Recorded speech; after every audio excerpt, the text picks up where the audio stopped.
नमस्कार विद्यार्थी मित्रांनो, माझी थोडक्यात ओळख करून देतो. माझे नाव शेकडे संजय काकासाहेब. मी हिंदसेवा मंडळाचे सीताराम सारडा विद्यालय बागडपट्टी येथे उपशिक्षक म्हणून कार्यरत आहे. तर आज आपण प्रकरण 11 समतेचा लढा या पाठाचा उर्वरित भाग पाहणार आहोत. थोडं फीडबॅक घेणार आहोत. मागचा भाग जाणून घ्यायचा, त्याशिवाय पुढचा भाग आपल्या लक्षात येणार नाही. आता समाजवादीची चळवळ होती. कोणती चळवळ? समाजवादी चळवळ. जनसामान्यांच्या हितरक्षणासाठी ब्रिटिश गव्हर्नमेंट उलथून टाकणे आवश्यक आहे. भारतीय जनतेच्या हितरक्षणासाठी, त्यांच्या कल्याणासाठी ब्रिटिश गव्हर्नमेंट उलथून टाकणे काय खूप आवश्यक आहे, असे राष्ट्रीय सभेतील अनेक तरुण कार्यकर्त्यांना वाटत असे. आणि त्याचप्रमाणे आर्थिक व सामाजिक समतेच्या तत्वावर समाजाची पुनर्रचना झाली पाहिजे. कोणत्या तत्वावर? सामाजिक व आर्थिक. कोणत्या? सामाजिक व आर्थिक या तत्वावर समाजाची पुनर्रचना झाली पाहिजे. कशाची? समाजाची. कोणत्या तत्वावर? सामाजिक व आर्थिक. आता ही तत्व खूप महत्वाची आहेत. या तत्वावर समाजाची काय झाली पाहिजे? पुनर्रचना झाली पाहिजे. याची त्यांना जाणीव होऊ लागली. कोणाला? या तरुण कार्यकर्त्यांना, राष्ट्रीय सभेतील तरुण कार्यकर्त्यांना याची जाणीव होऊ लागली होती. आणि या जाणीवेतून समाजवादी विचारसरणीचा उदय आणि विकास झाला. कारण या जाणीवेतून कोणत्या विचारसरणीचा उदय झाला? समाजवादी विचारसरणीचा. कोणत्या? समाजवादी विचारसरणीचा उदय आणि विकास झाला. आता राष्ट्रीय सभेतील समाजवादी तरुणांनी नाशिकच्या तरुणांमध्ये असताना राष्ट्रीय सभेच्या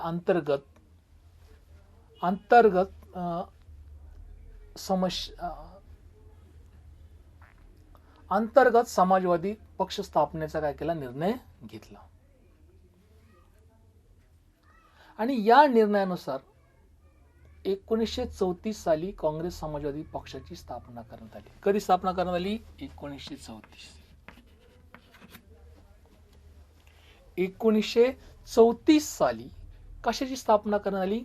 काँग्रेस समाजवादी पक्षाची स्थापना करण्यात आली.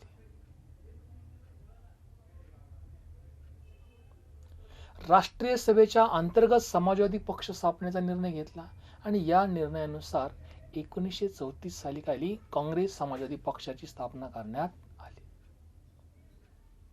त्यामध्ये आचार्य नरेंद्र देव, जयप्रकाश नारायण, विनू मसनी, डॉक्टर राम मनोहर लोहिया इत्यादी नेते होते. कोणकोणते नेते होते? नरेंद्र देव, जयप्रकाश नारायण, मसानी, राम मनोहर लोहिया. 1942 छोडो भारत आंदोलन समाजवादी तरुण अग्रभागी होते. 1942 ला. कधी? 1942 जे छोडो भारत आंदोलन झालं. या आंदोलनामध्ये समाजवादी जे तरुण होते, हे तरुण सगळ्यात पुढे होते, अग्रभागी होते. आता आचार्य नरेंद्र देव असतील, जयप्रकाश नारायण, मीनू मसनी, डॉक्टर राम मनोहर लोहिया इत्यादी प्रमुख नेते होते. आता मार्क्स आणि त्याचा साम्यवाद. कोणाचा? मार्क्स आणि त्याचा साम्यवाद यांचा परिचय भारतीयांना होऊ लागला. कोणाचा? मार्क्स. कोणाचा? मार्क्स.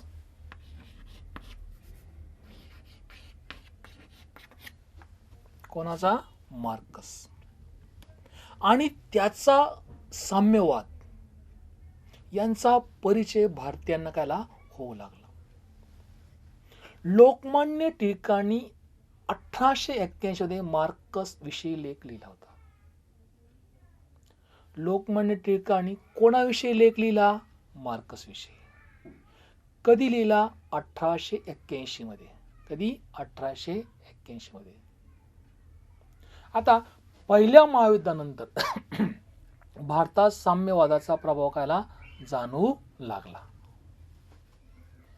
1881 मध्ये मार्क्स विषयी लेख कोणी लिहिला? लोकमान्य टिळकांनी. आणि पहिल्या महायुद्धानंतर भारतात साम्यवादाचा प्रभाव कायला प्रखरतेने जाणवू लागला. मानवेंद्रनाथ रॉय यांचा आंतरराष्ट्रीय साम्यवादी चळवळीत सक्रिय सहभाग होता. कोणाचा? मानवेंद्रनाथ रॉय यांचा कशात सहभाग होता? आंतरराष्ट्रीय साम्यवादी चळवळी. ह्या घटना कधी घडलेल्या होत्या? पहिल्या महायुद्धाच्या नंतर. कधी घडलेल्या होत्या? पहिल्या महायुद्धाच्या नंतर. आता 1925 साली भारतात साम्यवादी पक्षाची स्थापना झाली. साम्यवादी पक्षाची स्थापना कधी झाली? 1925. कधी? 1925. कोणत्या पक्षाची? साम्यवादी. कोणत्या पक्षाची? साम्यवादी. साम्यवादी पक्षाची स्थापना कधी झाली? 1925 साली. कामगारांच्या व शेतकऱ्यांच्या लढाऊ संघटना उभारण्याचे कार्य साम्यवादी तरुणांनी केले. सरकारला साम्यवादी चळवळीचा खूप धोका वाटू लागला, भीती वाटू लागली. आणि सरकारने ही चळवळ करण्याचे जे ठरवलेले अमृत डांगे, मुझफ्फर, अहमद केशव, निळकंठ जोगळेकर यांना पकडण्यात आले. ही चळवळ ज्यांनी केलेली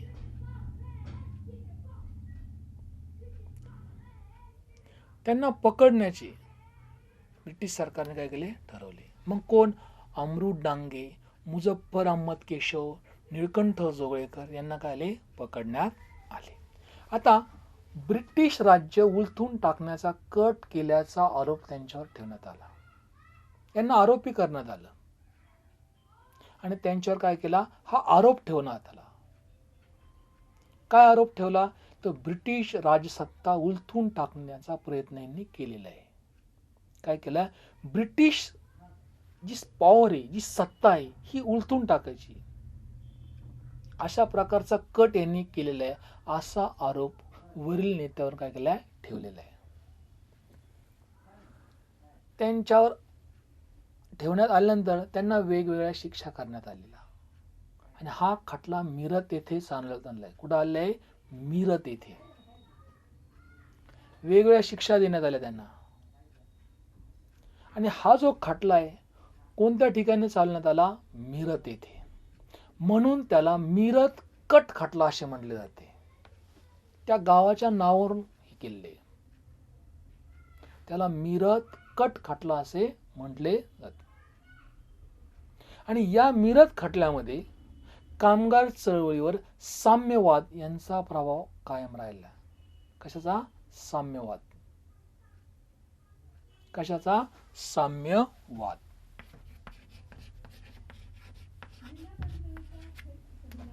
साम्यवाद याचा जो प्रभाव हा कायमचा राहिला या खटल्याच्या नंतर.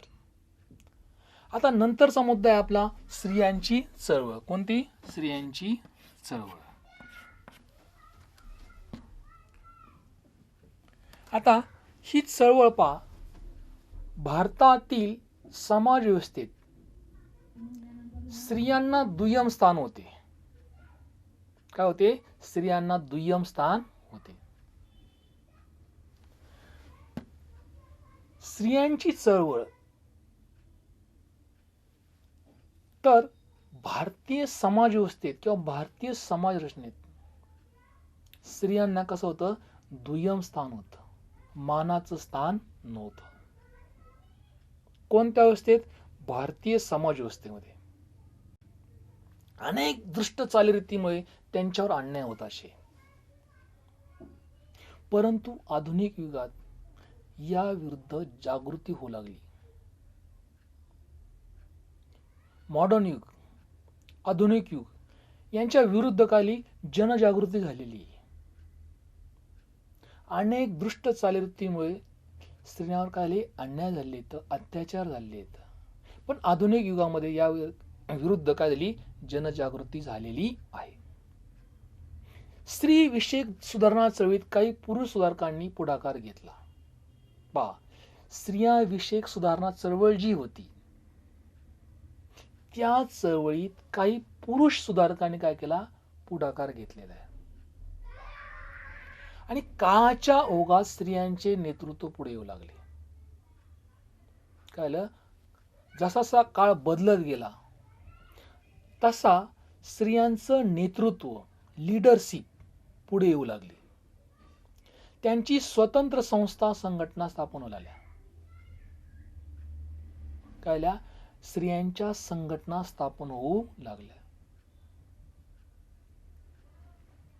अनेक स्त्रियांचं नेतृत्व पुढे येऊ लागल्यानंतर पंडिता रमाबाईंनी स्थापन केलेल्या आर्य महिला समाज व शारदा सदन या संस्था, तसेच रमाबाई रानडे यांनी स्थापन केलेली सेवा सदन संस्था ही त्याची उदाहरणे आहेत. पहा, या स्वतंत्र संघटना स्थापन झाल्याच्या नंतर पंडिता रमाबाईंनी स्थापन केलेल्या आर्य महिला समाज, शारदा सदन या संस्था, तसेच रमाबाई रानडे यांनी स्थापन केली सेवा सदन संस्था ही त्याची महत्वाची उदाहरणे आहेत. कोणती? रमाबाई रानडे यांनी स्थापन केलेली सेवा सदन ही संस्था. कोणती? सेवा सदन संस्था. सेवा सदन, सेवा सदन.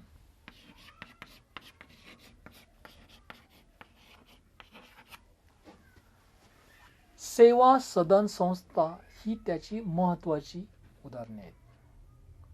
कोणी स्थापन केली संस्था? रमाबाई रानडे यांनी. कोणी? रमाबाई रानडे. आता भारत महिला परिषद 1904 साली ऑल इंडिया वुमन्स कॉन्फरन्स 1927 या संस्था स्थापन झाल्या. आता भारत महिला परिषद, कोणती? भारत महिला परिषद 1904 साली ऑल इंडिया वुमन्स कॉन्फरन्स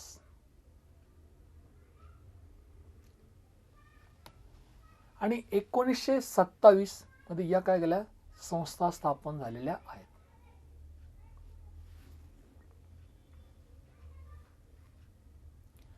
आणि त्यामुळे ह्या संस्थात्मक कार्य राष्ट्रीय पातळीपर्यंत जाऊन पोहोचलेले वारसा हक्क, मतदानाचा हक्क इत्यादी प्रश्नावर या संघटनेच्या माध्यमातून स्त्रिया संघर्ष करू लागल्या.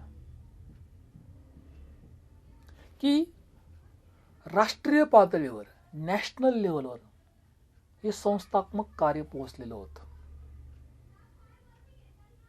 हे जे कार्य आहे हे राष्ट्रीय पातळीपर्यंत पोहोचलेलं होतं. वारसा हक्क काय? वारसा हक्क. त्याच्यानंतर मतदानाचा हक्क, आम्हाला मतदानाचा हक्क मिळालाच पाहिजे, इत्यादी प्रश्नाबाबत या संघटनेच्या माध्यमातून स्त्रियांनी काय केला? संघर्ष केलेला आहे. कशासाठी संघर्ष केला? दोन मुद्दे महत्वाचे आहेत, 2 पॉइंट्स. वारसा हक्क नंबर 1 आणि नंबर 2 आहे मतदानाचा हक्क. कोणता? मतदानाचा हक्क. या प्रश्नाबाबत या संघटनांच्या माध्यमातून स्त्रियांनी काय केलाय? संघर्ष केला आहे. इथपर्यंत समजलं? रमाबाई जनार्दन सावे, पहा, रमाबाई जनार्दन सावे या भारताला वैद्यकीय सेवा देणाऱ्या पहिल्या स्त्री डॉक्टर आहेत.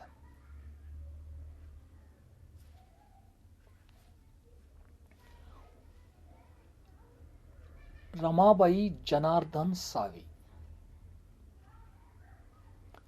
आपल्या देशाला, भारताला वैद्यकीय सेवा, डॉक्टरी सेवा देणाऱ्या त्या काय पहिल्या स्त्री डॉक्टर आहेत. प्रश्न असेल तुम्हाला, पहिल्या स्त्री डॉक्टर कोणत्या? तर Ramabai Janardan save. Ramabai Janardan save.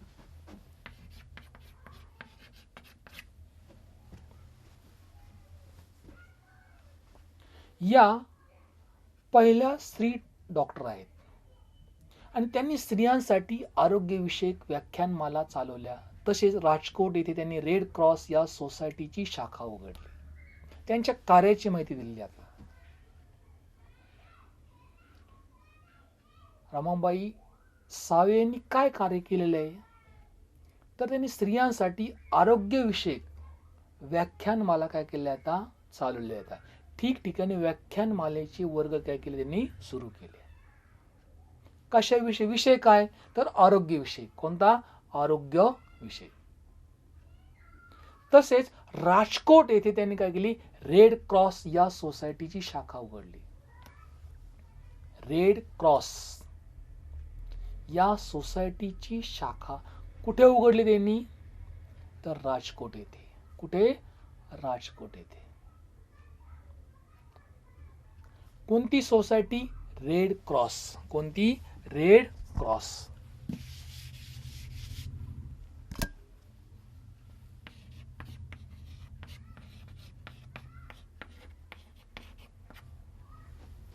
Red cross. आता या सोसायटीची काय केली? शाखा उघडली. आणि 20व्या शतकात सार्वजनिक जीवनात स्त्रियांचा सहभाग वाढू लागला. 19व्या शतकामध्ये सार्वजनिक जीवनामध्ये स्त्रियांचा सहभाग जास्त नव्हता. पण 20व्या शतकामध्ये, कितव्या शतकामध्ये? 20व्या, सार्वजनिक जीवनामध्ये स्त्रियांचा सहभाग याला वाढलेला होता. राष्ट्रीय चळवळीत व क्रांतिकार्यात स्त्रियांचा मोलांचा सहभाग होता. राष्ट्रीय चळवळीत व क्रांतिकार्यामध्ये स्त्रियांचा कसा होता? मोलांचा सहभाग होता. ही जी दोन कार्य आहेत ही अतिशय महत्वाची आहेत. 1935चा कायद्यानंतर प्रांतिक कायदे मंडळामध्ये स्त्रियांचा समावेश झालेला आहे. प्रांतिक कायदे मंडळ. कोणतं? प्रांतिक कायदे मंडळ. या कायदे मंडळामध्ये स्त्रियांचा सहभाग कधी झाला? तर 1935 मध्ये. कधी? 1935 मध्ये. स्वातंत्र्य प्राप्तीनंतर भारतीय संविधानात स्त्री पुरुष समतेचे तत्व स्पष्टपणे नमूद करण्यात आले. 1935 चा जो कायदा आहे, प्रांतिक कायदे मंडळामध्ये स्त्रियांचा समावेश झाला. आणि स्वातंत्र्य प्राप्तीनंतर भारतीय संविधानामध्ये स्त्री पुरुष समानतेचे तत्व, समतेचे तत्व स्पष्टपणे नमूद करण्यात आलेले आहेत. स्त्री आणि पुरुष सारखे तर समान आहेत. मुलगा आणि मुलगी काय समान आहे. आता आपल्या माहितीसाठी डॉक्टर जोशी. कोण? डॉक्टर जोशी.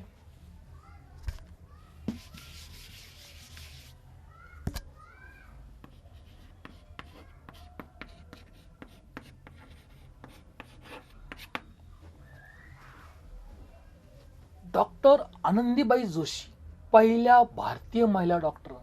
त्यांचा मुलगा 10 दिवसाचा असतानाच मृत्यू पावला. आणि ही खंत त्यांना वैद्यकीय शिक्षणाकडे खेचून घेण्यास कारणीभूत ठरलेली आहे. त्या भारतीय महिला डॉक्टर आहेत. कोण? आनंदीबाई जोशी. त्या वैद्यकीय क्षेत्राकडे कशा वळल्या, त्या वैद्यकीय क्षेत्राकडे कशा आल्या, त्याची माहिती तुम्हाला थोडक्यात सांगतो. त्यांचा मुलगा 10 दिवसाचा असतानाच का झाला? मृत्यू पावला. आणि ही खंत त्यांना वैद्यकीय शिक्षणाकडे खेचून घेण्यास कारणीभूत ठरली. 1886 मध्ये त्यांनी MD ची पदवी घेतली. कधी घेतली? 1886 मध्ये. कोणती पदवी घेतली? MD ची. आनंदीबाई भारतात परतताना त्यांना क्षयरोग झाला आणि पुढे 16 फेब्रुवारी 1887 रोजी पुण्यात त्यांचा मृत्यू झाला. ज्यावेळेस ते भारतामध्ये आल्या होत्या त्यावेळेस त्यांना होता? क्षयरोग झालेला होता आणि पुढे 16 फेब्रुवारी 1887 रोजी पुणे या ठिकाणी त्यांचा मृत्यू झाला. इथपर्यंत समजले विद्यार्थी मित्रांनो. आता जो नंतरचा मुद्दा आहे आपला दलित चळवळ. कोणती? दलित चळवळ. नंतरचा मुद्दा आहे आपला दलित चळवळ. आता भारतातील समाज रचना विषमतेवर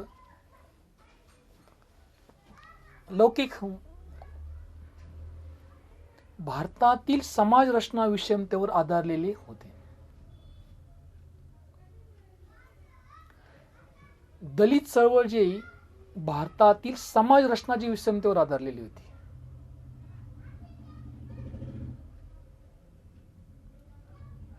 समाजात दलितांना मिळणाऱ्या अन्याय वागणूक विरुद्ध महात्मा ज्योतिराव फुले, नारायण गुरु यासारख्या समाजसुधारकांनी जनजागृती केली. भारतातील जी समाज रचना आहे ही विषमतेवर आधारलेली होती. कशी? विषमतेवर.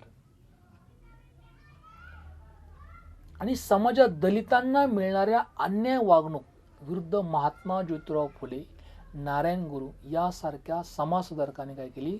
जनजागृती केली. कोणी केली जनजागृती? महात्मा ज्योतिराव फुले, नारायण गुरु यासारख्या समाजसुधारकांनी काय केली? जनजागृती केलेली आहे. महात्मा फुले यांच्या शिकवणीला अनुसरून गोपाळबाबा वलंगकर, शिवराम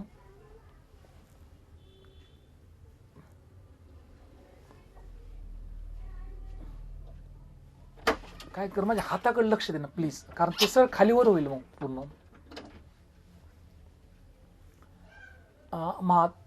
तर भारताची समाज रचना विषमतेवर जी आधारलेली होती आणि या समाजात दलितांना मिळणाऱ्या अन्याय वागणूक विरुद्ध महात्मा ज्योतिराव फुले, नारायण गुरु यासारख्या समाजसुधारकांनी काय केली? जनजागृती केली. आणि महात्मा फुले यांच्या शिकवणीला अनुसरून गोपाळबाबा वलंगकर, शिवराम जानबा कांबळे यांनी काय केलं? अस्पृश्यता निर्मूलनाचे कार्य केले. गोपाळबाबा वलंगकर यांनी इसवी सन 1888 मध्ये विटा विध्वंसन या पुस्तकातून अस्पृश्यतेचे काय केलं? खंडन केले.